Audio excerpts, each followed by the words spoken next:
It was a hot sunny day in the wild west. The wind was blowing like a hurricane, but this didn't stop Hillbilly Buck and Hillbilly Joe. They were the biggest rednecks from the west. There was only one thing these two feared, and that was each other. They always made sure to keep their distance, but this didn't stop them from being mates. They were frenemies. These rednecks are bounty hunters. They have been on many bounty hunting trips, so you could say they've been through both thick and thin. But together there was never one as scary as the bounty hunting trip they like to call the Golden Ticket. The Golden Ticket belonged to the biggest and worst outlaw that had ever lived in the West. It was a hot sunny day.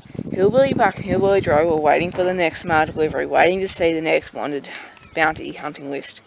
After hours of it finally had arrived, on the top of the list was the biggest and baddest outlaw in the West, and his name was GTH, short for Golden Ticket Holder. The Golden Ticket gave him the power, endless gold. Everyone wanted the power, but no one wanted it more than Hillbilly Buck and Hillbilly Joe.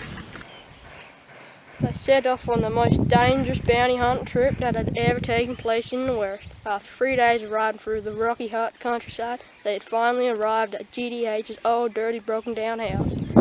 They could see him rocking on his old rocking chair with his golden ticket.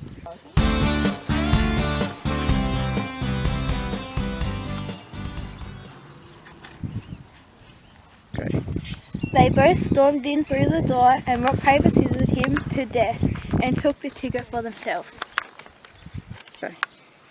As time went on, they both became jealous of what each other was doing with the ticket.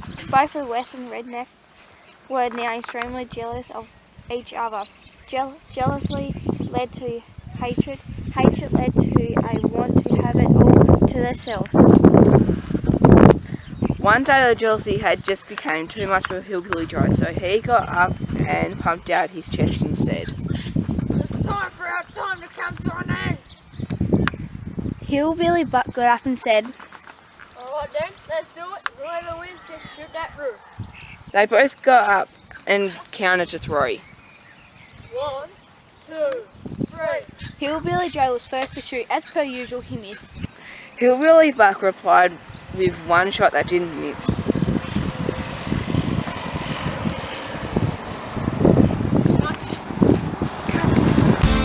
Hillbilly Buck's last words to Hillbilly Joe was,